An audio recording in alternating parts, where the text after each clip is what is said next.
to the Way to Be podcast, where we chat about how awesome health professions, partnerships, and practice is today. We are in for a treat today. We are thrilled to get Warren Estabrooks with us today. Just a legend in the field of auditory verbal therapy, and we can't wait to learn more about him. So welcome to Warren, and we're thrilled to have you. Thank you very much for the invitation. I don't know if I'm so much a legend, but thank you. All right. So we were hoping maybe you could just get started by telling us a little bit about your personal journey and how you came into the profession, especially with auditory verbal therapy. I'd be happy to do that. First of all, I want to start something differently. I thank you, Elizabeth and Rachel, for inviting me on this podcast. I'm really delighted that you asked me. You've done many things for me in the past. This is also a way of paying it forward. So I'm really thank you. We're honored to be here. Thank you. I'll tell you a little bit about my professional history. And it started maybe as a child. I never wanted to be a cowboy. I never wanted to be, a dancer or anything unusual. I wanted to be a teacher.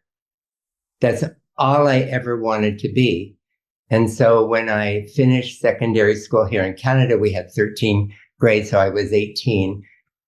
And then I went to the Teachers College here in Toronto, the Toronto Teachers College, and I became a teacher. There were 1,500 students in that class that year, 1,500. It's a little different today, and we still need a lot more teachers, as you know. But I walked in there and I knew that I was at home, and I loved every minute of being at the Teachers College. It was all day, every day from like 8 in the morning until 5. And there wasn't anything that I disliked about it. Nothing. I liked all the teaching masters. I liked the teaching practice. And I think the first time that I went out to do a session of practice teaching, I remember the teacher. Her name was Mrs. Chen. She was at a school here in downtown Toronto in the Chinese community in Chinatown. And it was a first grade class. I think that was the first time a man had ever been in a first grade class in the city of Toronto ever. Subsequently, I did become the first male teacher of first grade and kindergarten in the city of Toronto, probably in the province of Ontario. So it kind of set me up for where I was in the profession, even coming into AVT, because there still are not very, very many men. And that's another story that I'd like to get into maybe a bit later. Great. But when I was in that particular class with Mrs. Chen and all those amazing little children, there was a teaching master, remember his name too, who came to observe one of the sessions. You know how it works. You go out and you watch your students teach. And I remember overhearing him talking to Mrs. Chen after my sessions. I knew what I was doing. I believe that there's a divine intervention that comes with this as well, and that I was given this as a gift and I didn't want to abuse it. And I remember her saying to him, "You've got a hot one here." And he said, "I think that's a gift." And that was a confirmation to me that probably I was in the right place. So from there, I went to the regular school system, but I was a French master as well. So I was teaching French the first few years that I was out. And then I became a teacher of fourth grade talented children, not the gifted children, the talented kids. So they came from right across the spectrum. I had all those guys. And of course, you know how 9th and 10th graders are. They love you. No matter what you do, they're going to love you. And that was very good for my self-esteem, because the downfall of me was always being a people pleaser. And I think to be in a profession like ours, you have to get over that, or you develop a hard skin over time, which is what I did. From there, I went to another year of children with, talent, huge talent. And then I wanted to get into the primary school. So I went to the principal of the school and asked if I could teach kindergarten. Well, he thought I was out of my mind, because no one No man had ever done it, but I really wanted to do that. And he said, okay, how about third grade? I said, how about kindergarten? He said, how about second grade? So I compromised that. How about first grade? So first grade changes you. It changed me enormously. You have all these little children who sit around you, and there were in those days 35 or 40 children in a class, and they would all sit at your feet, and they all were passionately in love with their first grade teacher. They just are. You know, if you're a good person, they're going to love you. So once again, it was that people-pleasing thing that came along. Now, I stayed in the first grade program for 3 years, and then I applied to go on the Royal Teaching Exchange program. So I went to the UK, and I was in what was called an infant class. It wasn't an infant class, it was an infant school, but the children were 6 and 7 years old. I was the first man in that school forever, apart from caretakers and et cetera, people that worked in the garden. However, I had a principal in that school who'd been on the exchange program. So she took me under her wing, and all those women, there were 9 women and myself on the staff of that school, and they all took me in and made me feel very much at home there because I was a foreigner in their land. That changed my life as well. On the campus of that infant school, there was what was called a partial hearing unit. So children who were had what they called then partial deafness, they were hard of hearing. And I noticed, I kept my eye on those children all year, and I was a bit mesmerized by the things in their ears. And the things in their ears, I think there should be an acronym for that. The things in their ears. So I just watched these children come and go, but I did watch, they didn't integrate with the other children in the schoolyard. They stuck by themselves. And I thought that was terribly unfair.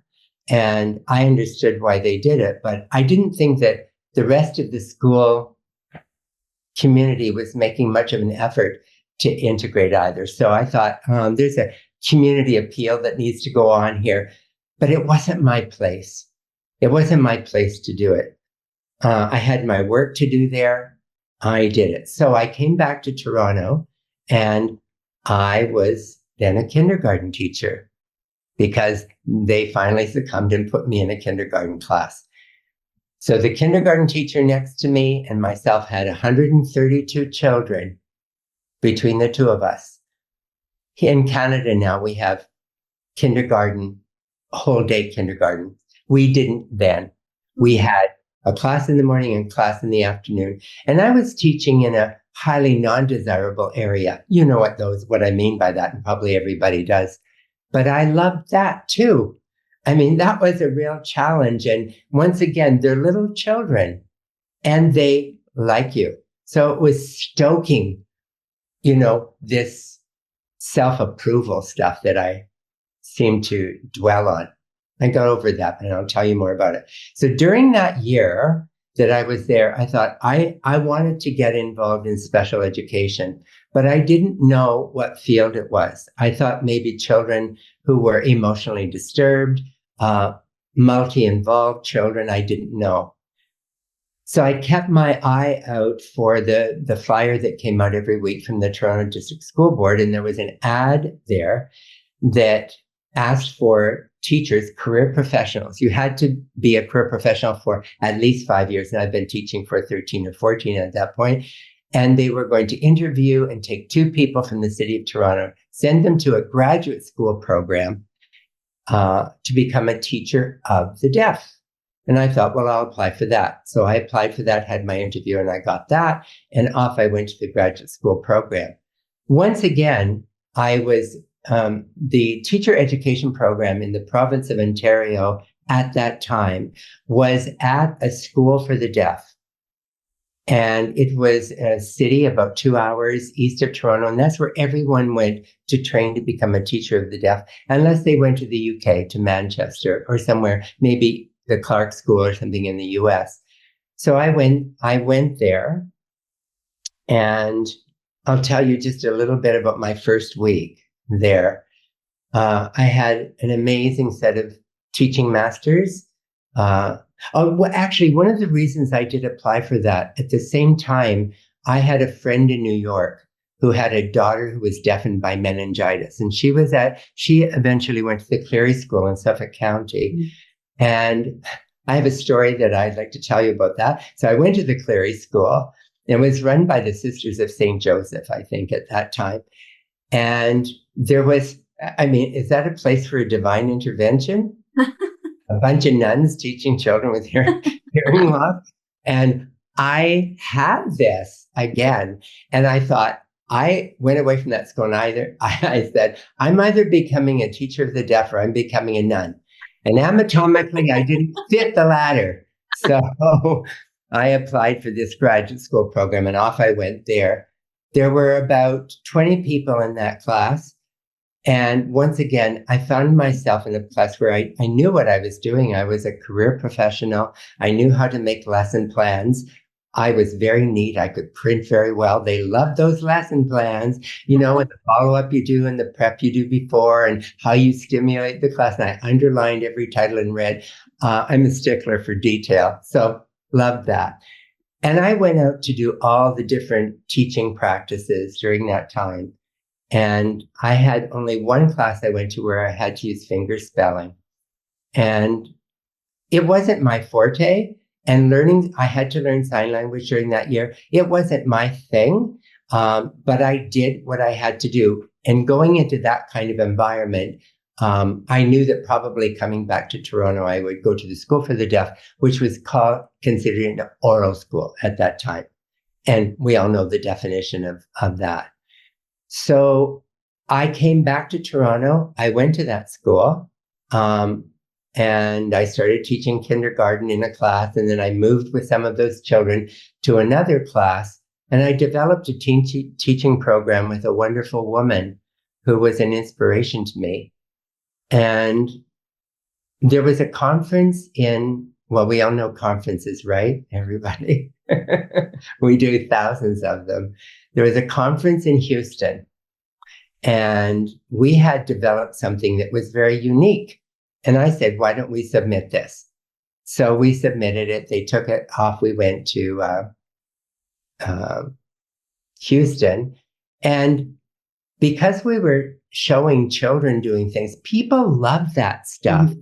They love the demonstration if you can actually do it. So lots of people came and saw that. And it was very self-affirming that we were doing something kind of nice. And you develop friends that way. People either really like you, they either really like you and then they really like you for a while and some of them don't like you anymore.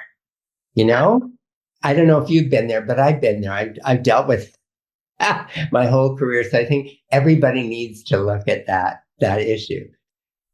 And in the third year I was at that school, I was kind of headhunted to become the director of the teacher, actually. It wasn't a director, the teacher in a hospital clinic.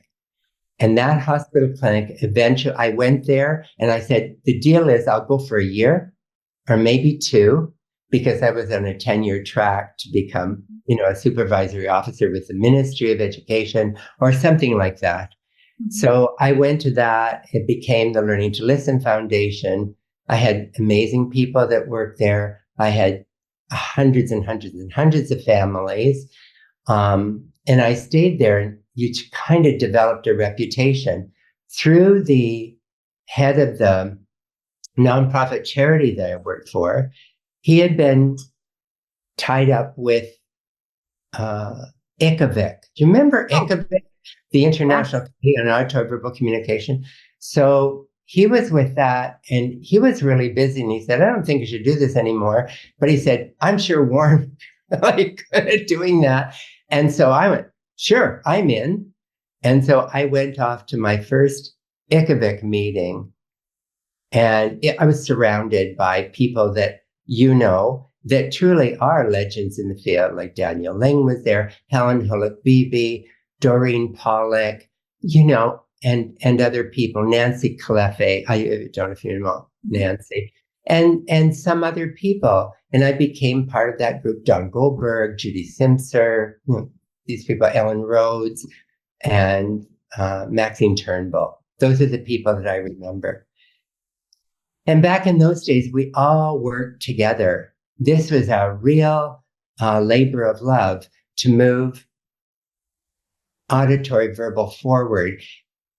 Then this committee became, our Auditory Verbal International developed out of that. And then you probably know the story, Auditory Verbal International folded in, became part of A.G. Bell. And that's how all that happened. So that's more or less how my career developed.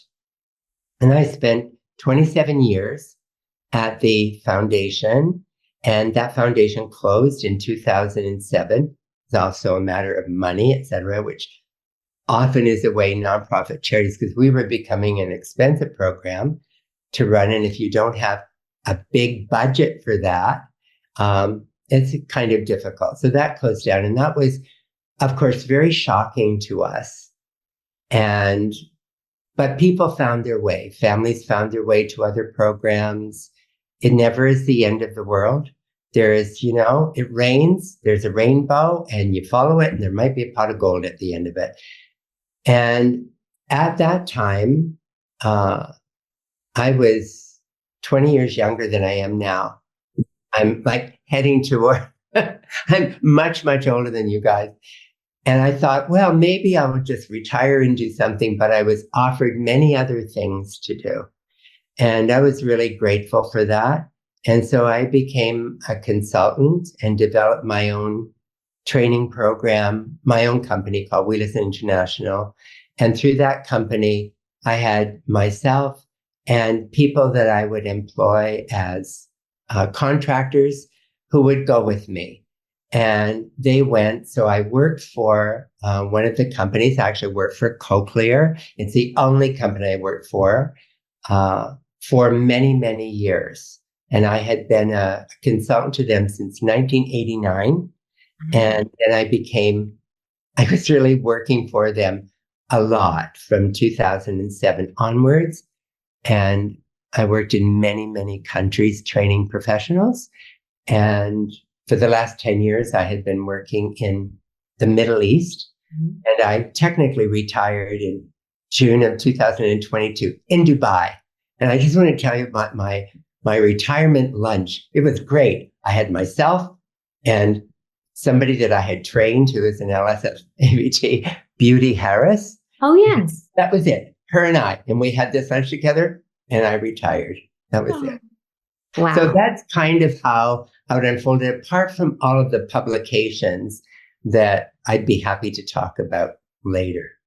Amazing. It's a long story, but an amazing story and such a gift. I'm so moved by the way that you speak about your mentors that are kind of your professional inheritance. And I feel so grateful to you because I think in a large part, my professional inheritance is very influenced by your work and your mentorship and your contributions. And I think seeing how the commitment of bold and forward-thinking and passionate and committed people who are really committed not only to the children and families, but to the field. And then we continue to pass that on and pay it forward is really, really amazing. It's so great to hear. Elizabeth, I remember an article you wrote in a magazine. I was so touched by it. I mean, you were younger then too, like all of us were, but you had been at a conference that I had done. I don't know if it was like Charting the Course. When we developed Charting the Course as a training program, we delivered at the A.G. Bell meeting in Los Angeles. And I don't know if you were at that, but it was built around a theme. And the theme was, charting a course is what you do when you're sailing a ship. And I remember you actually quoting things that I had there. And I thought, oh, somebody really got the notion of what that was about. And I'm very grateful to you for passing that on. That was lovely of you to do that. Oh, well, thank you. That's what it's about, right? It is about achieving a beautiful future for these very deserving children and families. And the more, someone I knew once said, the more people you know, the more people you can help. And I think you are such an example of that through all the people that you have connected with. And so I'm wondering what tips you might have for someone who maybe is newer in the profession or is a career professional but maybe in a slightly different field, thinking of getting into AVT, what tips would you have for someone new to this field? Rest a lot. Take rest. I have a principle, the KISS principle. Keep it simple and specific. I'm a minimalist. Less is always more. When you say, you wait.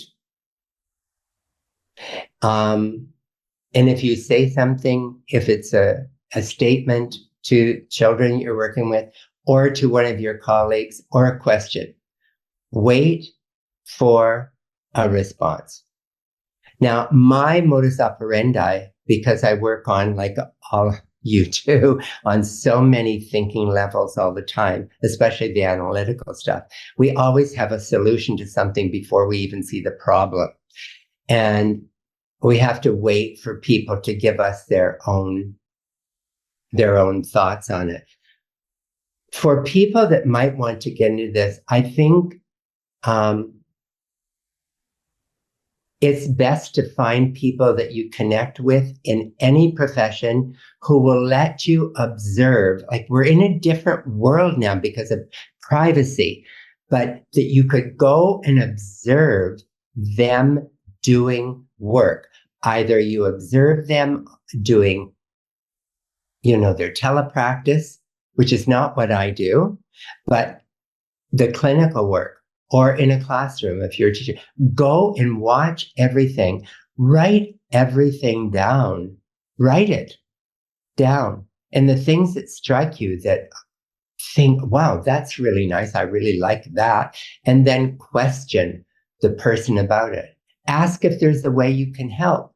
How can I get involved in this? Do you need me to cut and paste things for you? Can I tell you a little story about this? Oh, sure. Somebody came to me, I won't mention her name because you probably know her. Somebody came to me from Brazil. And she came because she really wanted to work with me. This is her story to me. She really wanted to work with me. She immigrated, she came to Canada, she came to my clinic, and I had no job to give her. Like, I had these powerhouse therapists that were all training people coming from everywhere in the world. And she said, I'll do anything.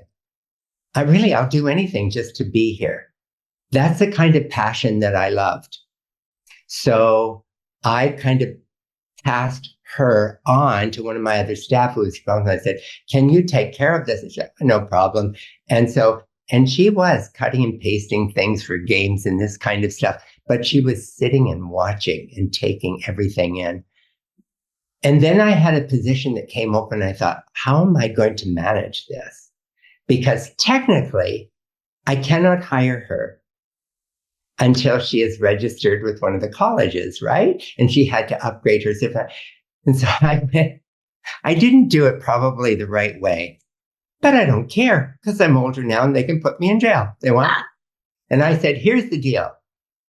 I will hire you as an intern, and you will be under the supervision of all of us until you get those upgrades that you have to have.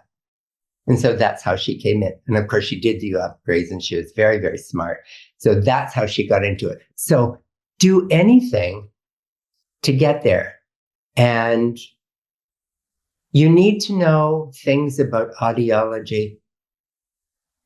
You need to know things about teaching. You need to know things about child development. I didn't know hardly anything before I got to the clinic. I did not learn that in graduate school as a teacher. I didn't learn that stuff there. I learned that by working on the spot from parents who taught me more than I ever needed to know.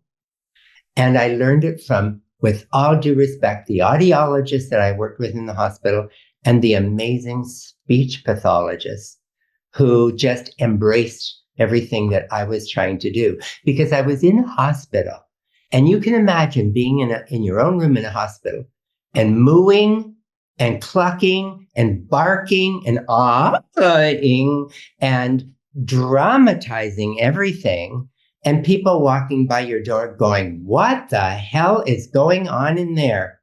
Well, you know what? I was open to telling them everything that I knew about auditory verbal practice. And they were interested. And it's like, did you see the movie La La Land? Mhm. Remember La La Land? I love that movie so much. It was Emma Stone winning an Oscar for a brilliant performance. And she said to the male counterpart, she said, you're a musician. It's your passion. And people are interested in other people's passions. And they are, right? So true. We know that people are interested in other people's passions. So did I cover that sort of? I don't know. No, I think that's really excellent advice because you kept to your KISS principle. There are some little nuggets, but I think the overarching theme of if you have that passion and you're willing to do what it takes to make it, people recognize that. People see that, and it's contagious. Yeah. Something I wanted to say too, it's a bit controversial, and it had to do with my own career. I mean, people will say negative things. They will say negative things about auditory verbal. It happens. We all know that. That's silliness. That's just silliness, and you have to brush it off because we know that what we do is grounded in science. And every strategy we use is best practice because we've got all the documentation to prove that what we're doing is the right thing. But there's still going to be people that are naysayers. And they will still, what I found in the profession is that if you become what other people think is really good, there are going to be people who want to put you down.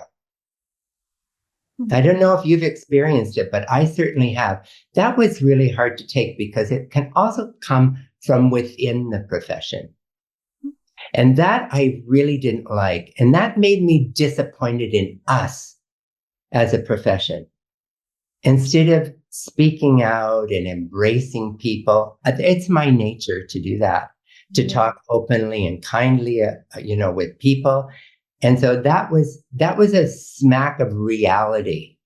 And I grew from that, and I became a stronger person for it. And I think some of it also came from being a male in the profession. It's different. It just was different. And I was really pleased to see some young men coming into this profession because it's a nurturing one.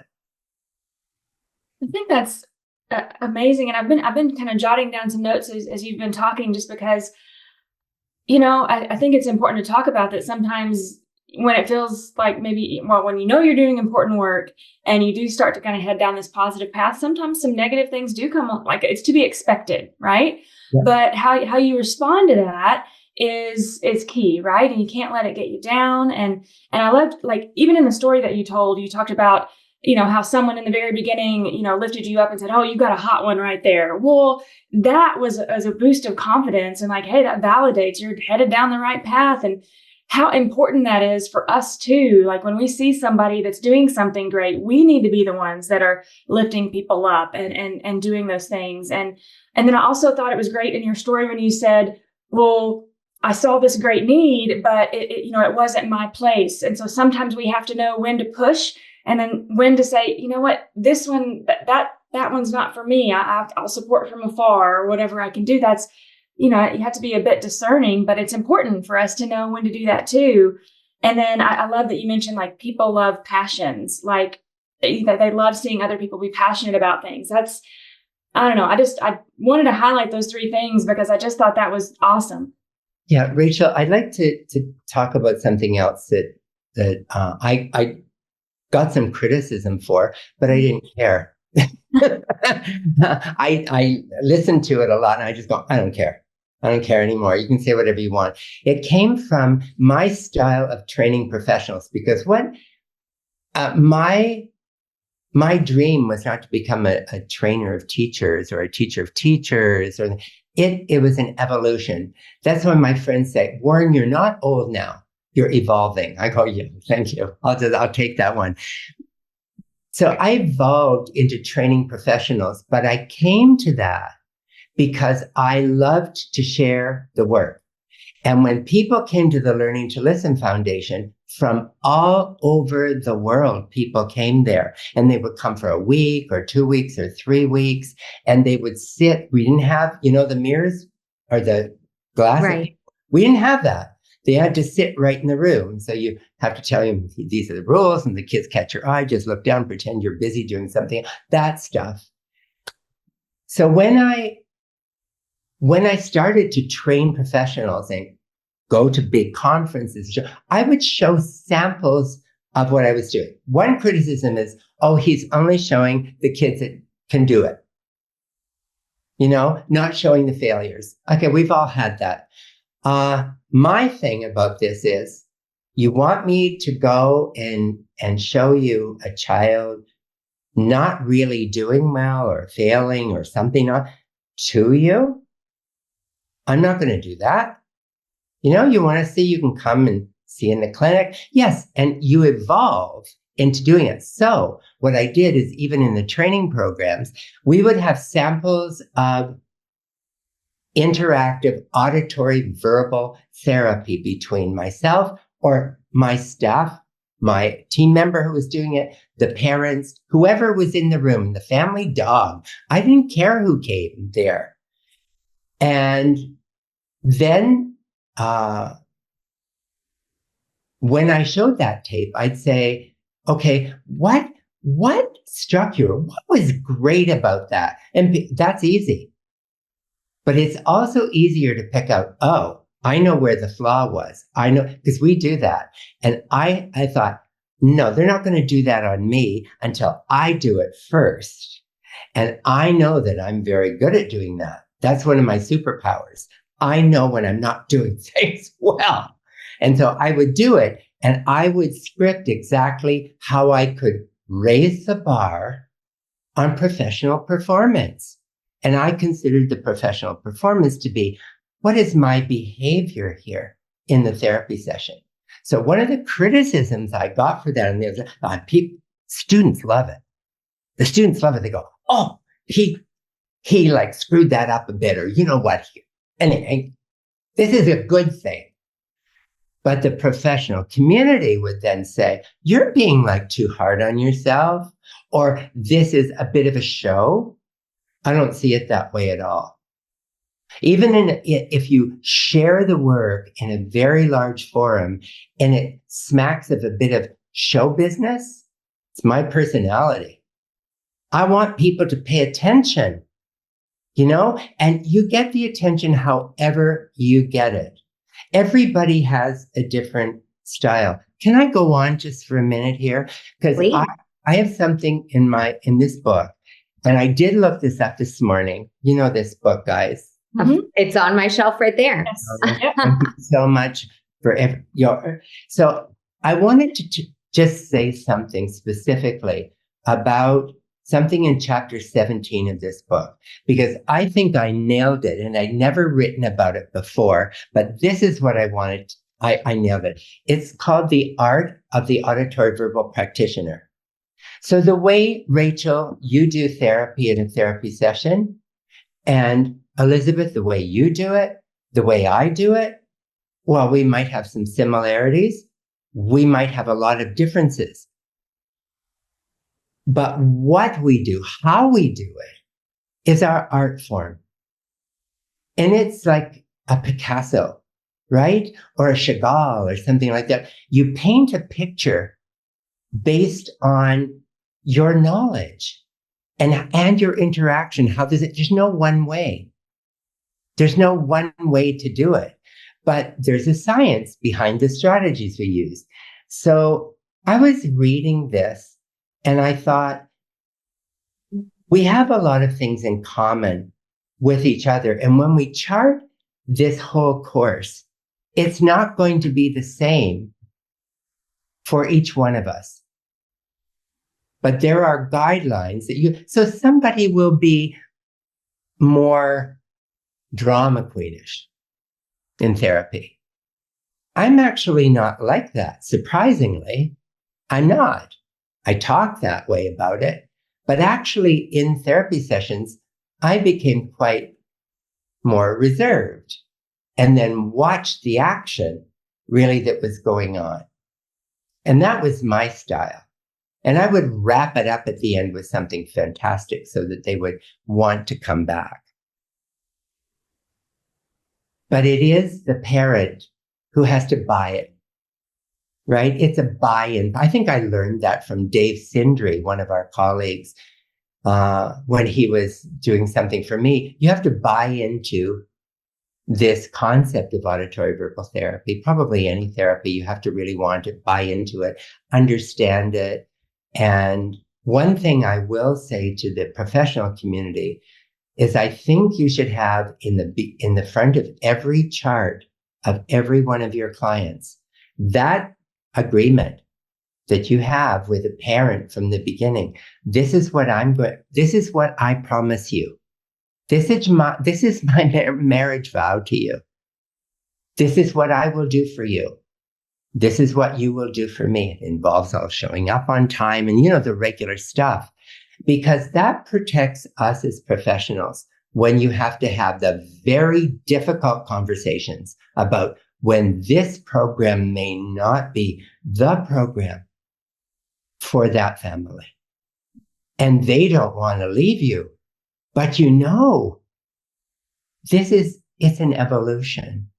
So anyway, that's my say on that. Well, I think we will definitely link this book in the show notes, as they say in the world of podcasting, because it is one that I mention to people frequently that I hope that you don't just read one book about AVT, but if you were going to pick just the one to read, that would be one that I would recommend. And I think that you really highlighted something that I think is so exciting about our profession is, to me, it is the perfect blend of art and science. And if you like both of those, this could be a great field for you. And that there is no one way, right? The science is the science, good practice is good practice, but that is going to look as different as each practitioner. And that's really important for families to see too, that there are many, many ways to be good at this. I agree with you. Yeah, well, so I think we could go on and talk for hours and hours. I would love to do that. We may have to see if we can get lucky and maybe invite Warren back for another day. Encore. So many topics that I've written down notes of so many more questions I want to ask, but unfortunately today we've come to the end of our time. So I guess there's just one thing left to say. Way to be Warren Estabrooks, and perhaps someone listening or someone in our audience might hear what we've chatted about today and think that maybe this might be a way to be for them too in the future. So thank you again to Warren. Thank you. I'm very grateful to you. Thank you for the opportunity. Awesome. And we are wishing everyone the absolute best and looking forward to future conversations. Have a great day, everybody. Bye.